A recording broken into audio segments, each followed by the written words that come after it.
What's going on, people? This is another crazy Craigslist story. The anatomy of a sale going down a toilet. Got a lot of stuff for sale, and this just happened. This is so funny. I get this call on the phone, and the lady says these words, and remember these words: calling about the artwork that you have on for Craigslist. We want to buy. Exact words. I listened. She immediately asked, what did I have? Where are you located? Address, so on and so forth. All those are buying decisions. But she was not alone. And she was foreign. And I say that not to be disrespectful, but to give you some insights on selling process and paying attention to clues. She comes in and I hear someone talking, and it's a dude who sounded like a female on the phone. I didn't know because, once again, they're foreign. And this isn't about like foreign people are bad and nothing like this, nothing like that. So we come in and I look at her. She's looking, shoulders squared, she's fronting stuff. She wants to buy. If it had been her decision, she would have left with several pieces. But she was buying for his place, and she was foreign. And 8 to 9 times out of 10, if a foreign dude with a foreign woman says no, no means no, there is no, nothing. So they go around, they're looking, she likes the stuff, but I'm looking at his body language. His body language is, he's not facing stuff, he's not squaring up with stuff, he's like arms crossed. He is clearly like, no, no, no. And I'm sitting here wondering, okay, what's going on? What's going on? Because when you're dealing with couples, you don't know who has the power. Sometimes the female has the power. Sometimes the dude has the power. Now, 8 times out of 10, this the dude in a foreign relationship, where they have a background from being in another country. Most time it's the dude. So I'm going with that. I was like, okay, he doesn't want this. They're together. I'm checking out how they interact. So this is where the comedy starts. I'm already going, okay, this is a non-sale. And I'm cool with that, because the thing is, this is just part of being a reseller or hustling. You're going to have deals that are just not going to happen. There's no point in calling anyone crazy or losing your mind or going on, these fuckers, And I think I'm coming from a lofty position because I've gone through thousands of transactions like this in terms of, people buying, people not buying. It's just part of the game. So instead of him just saying, I don't like it, I don't plan on buying, he starts to fabricate, and this is the thing, I'm watching him, and he's thinking of some elegant excuse versus just saying, I don't want this stuff, because, he looks at it, and then he starts this, and the thing is for these paintings and stuff, kind of like the one behind me, that are not paintings, they're like faux paintings, and I made sure that I put that description. It's like they're faux paintings. They look like an oil painting, but they're not an oil painting. Very clear. And the guy, just looking at him, how he was dressed, he had on the shoes, the polo shirt, just the way he speaks. Dude was an engineer, okay? He was an engineer. He's not stupid, not even close to stupid. So I know he read it and she read it. And like I said, she wanted to buy. And then she's like, well, it's for his place. And her shoulders fell. Her head kind of went down. She was defeated because she really wanted the stuff. And she wanted to hook up his place because clearly his place probably looks like the typical man cave. Barren, dank, and dark. But hey, that's what dudes do. So we go on and he's like, we're looking for some oil paintings. And at this point, I didn't go into, the ad said, because at this point, it's immaterial. It doesn't even matter. They're not going to buy. There's nothing that's going to save this because from the minute he came in, he was no. There was no, this whole thing about like you can sell ice to Eskimo. There are some people, they're just not going to buy because it's not what they want and you can't beat them over the head. Only way they're going to buy is you take a gun and put it to their head. At that point, they will buy it. But this, no. So I'm sitting there cracking up because she tried to work him a little bit and then he shot her that look like, who gave you permission to speak? And it was just like, it was very brief, but I saw that look and I was like, yeah, dude has the power. If I wasn't afraid of YouTube pulling this video down, I would put that song in the background, but I already know what happened. So he comes up with this elegant lie. It's just very, very contrived. Like, we're looking for oil paintings and And it was like, the old kind and the old fashioned. Now, this is the thing. In the Craigslist ad are the photos, and you know exactly what you're looking at. And this stuff is modern, transitional, contemporary. This is not traditional. Traditional is like old masters and stuff like that. And I had some of that stuff, and I let him know. I was like, that stuff was going for $500 to $1,000. Because if I had a real oil painting in a nice, wonderful frame, I'm not giving it away. Some people would, but me, I wouldn't. Because the thing is, the frames on those things can be $200, $300, $400 even today in this economy, because great frames set artwork off. The frame is a huge part of the whole presentation package. So you could take a crappy picture and put a great frame behind it, and it's like, wow, that's just wonderful.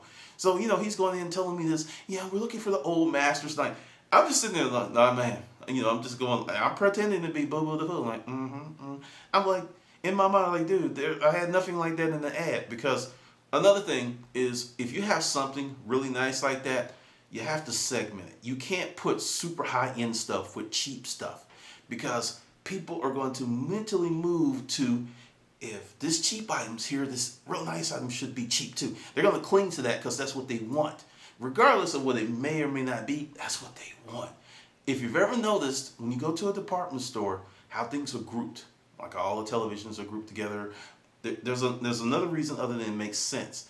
You want to group higher price points with higher price points. Go to the camera section of Target or Walmart, and you'll see all of the cheaper cameras counted together, and then they start going up and up and up. And then, or they'll be completely separate, like in my Target, they've got the new Sony cameras, and they're down with the SLRs. Totally different. I mean, there is seriously several racks of space between those cameras for a reason.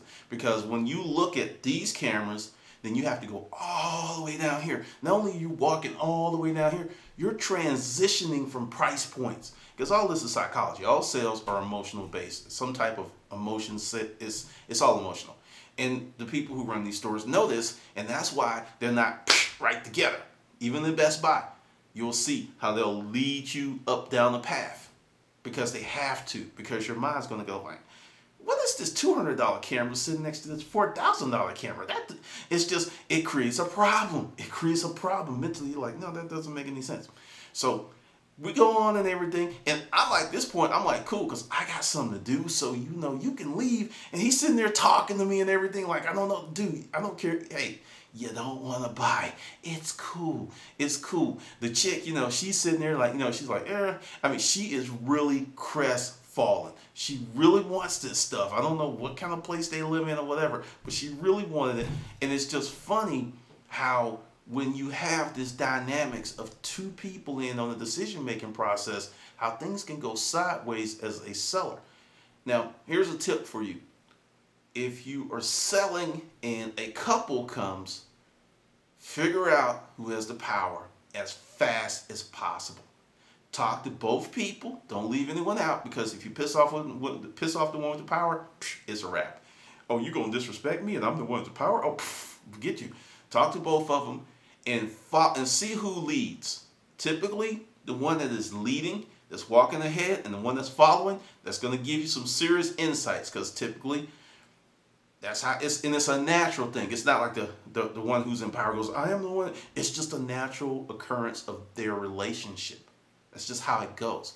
And seriously, you could just, if you have a store or you having a garage sale, just watch people as they come up and watch how they interact and how they get in and out of the car and who's talking. Because once you figure out who has the power, and if they are interested, if they're not interested, nothing's going to happen. It's just not. There's like, no. But if they're interested and you start identifying and you start trying to figure out what they want, the one who doesn't have the power is immaterial. I'm not trying to be rude, but it's just honest, because they don't have the power, and if they can want it until the sun goes up and comes down, and it goes up and comes, nothing's going to happen. But the one with the power, that's the whole deal. And also with sales, it's the same thing. Finding the right person that makes the decision. And I'm cracking up, because when they left, right, I was just like, this is some funny stuff. And also, this is another thing about having multiple streams of income, because it's summer. Garage sale season is pfft. And anyone that has a store or a retail store, you're going to see your store traffic go down unless you do heavy marketing. If you have an eBay site or Amazon, you're going to see your stuff go down. Why? Because there are people who are having garage sales, and some are absolutely just giving stuff away. They're just like, hey, this may be worth 100, but you can get it for 5 cents. So people know this, and they're out there on the hunt. So this is a time, if you're a reseller, to buy.